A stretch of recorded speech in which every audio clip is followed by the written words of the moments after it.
évidemment. Très bien. Donc, on est un peuple choisi, c'est-à-dire que Hachem nous a confié une mission. Mais choisi ne veut pas dire être élu. Parce que le mot élu signifie qu'on est le meilleur, puisque c'est nous qui avons été élus, et pas les autres. On est un peuple choisi, c'est-à-dire qu'on a une mission sur terre. Et notre mission, elle est définie par nos prophètes, entre autres, en minuscule résumé. Or, la goïm. Notre mission est de transmettre la lumière d'Hachem aux nations. C'est notre mission. Comme la mission d'un médecin, c'est de soigner.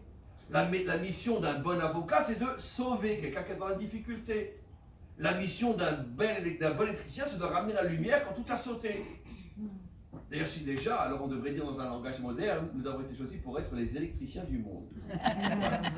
Pas les informaticiens, bien qu'on ait la capitale de la start-up, mais en vérité, notre boulot, c'est d'être des électriciens.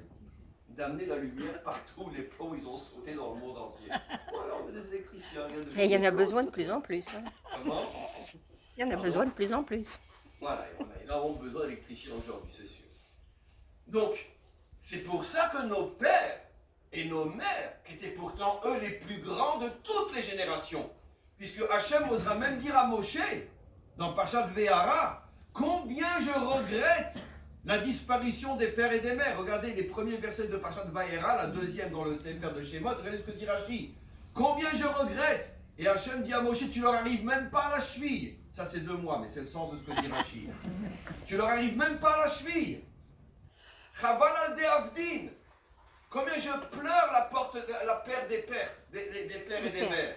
Donc eux, c'est sûr, ils ont un témoignage signé d'Hachem lui-même, comme quoi c'est les plus grands de tous. Même plus grands que Moshe. Et pourtant, ils ont choisi de se faire enterrer à côté des racines des 70 nations. Parce qu'eux ne se prenaient pas pour la cuisse de Jupiter. Ils ne se prenaient pas pour le peuple élu. Ils se prenaient pour des humains qui ont une mission. Et cette mission ne fait pas de moi quelqu'un de plus grand que les autres, car chacun a sa mission. Mes amis, si c'est vrai, quand ça concerne les non-juifs, à combien plus forte raison à l'intérieur du peuple juif? Qui a le droit de dire « je suis plus juif qu'un autre » ? C'est absolument impossible. Parce que là aussi, je n'ai pas commencé mon cours, je ne suis que dans l'introduction. Vous savez, on a 3 quarts de l'introduction et 1 quart d'heure de cours. Et ça veut dire quoi? Tu es meilleur qu'un autre. Je sais que je vais choquer par ce que je vais dire. Et je suis encore que dans l'introduction. Mais je vous pose une question. Vous avez un couple religieux qui va divorcer. Vous avez un couple qui mange kasher les méhadrin et qui mange à Kippour. Lequel des deux est plus grand? Je parle d'un couple athée qui mange à Kippour, mais ils ont une vie de couple et une vie familiale, waouh! D'accord? Un bon mari, un bon père, une bonne épouse, une bonne mère, une famille, waouh! D'accord? Et les autres, les enfants partent en confiture, même s'ils continuent à manger les méhadrines, et le couple se déchire, et ils sont en instance de divorce, ils vont divorcer. Lequel des deux couples est le plus grand? Celui qui mange le deuxième. les méhadrines ou celui Le qui premier, mange le à premier. Kippour? Oui, le Alors, premier. je ne donnerai pas de réponse, parce que la vérité, c'est très difficile de donner une réponse. Parce que si je suis un ortho, je vais dire celui qui mange les méhadrines. Si je suis un humain, je vais dire celui qui a un bon couple et qui a une belle famille. Attention, ne comprenez pas comme souvent on prend mes propos et on les déforme volontairement. Ne prenez pas mes propos comme pour dire que si je suis bien avec ma femme, je peux donc manger à Kippour. Car Dieu me plaise, Khalila Vecha, je n'ai jamais dit ça, même pas en allusion. Évidemment que tout le monde doit jeûner à Kippour. Mais si déjà dans une situation malheureusement bédi avad, ça veut dire que bon, c'est les faits, c'est comme ça. Ces gens-là sont nés dans un kibbutz, ils n'ont reçu aucune éducation. Mais c'est un couple et une famille exemplaires. Donc ils n'ont pas d'éducation, ils ne savent pas ce que c'est Kippour. Ou ils savent, mais pour eux c'est de la religion antique. Et les autres qui pourtant ont étudié dans nos textes que c'est Akadosh Baruch Hu qui fait qu'un homme et une femme se rencontrent.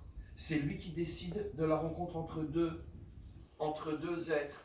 Ça veut dire que si je divorce, ça veut dire que je suis en train de dire, oh mon Dieu, tu t'es trompé.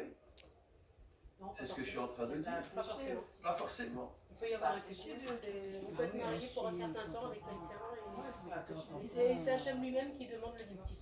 Je sais que je suis rentré dans un champ de mine. Et j'ai déjà sauté plusieurs fois. Alors Hachem, il est toujours là. Je ne veux pas rentrer dans ce détail, madame. Mais je dirais, et ça englobe énormément de choses, qu'il n'y a que 2 raisons au monde pour lesquelles c'est un devoir de divorcer. La violence et l'infidélité. La violence peut inclure pas uniquement les coups.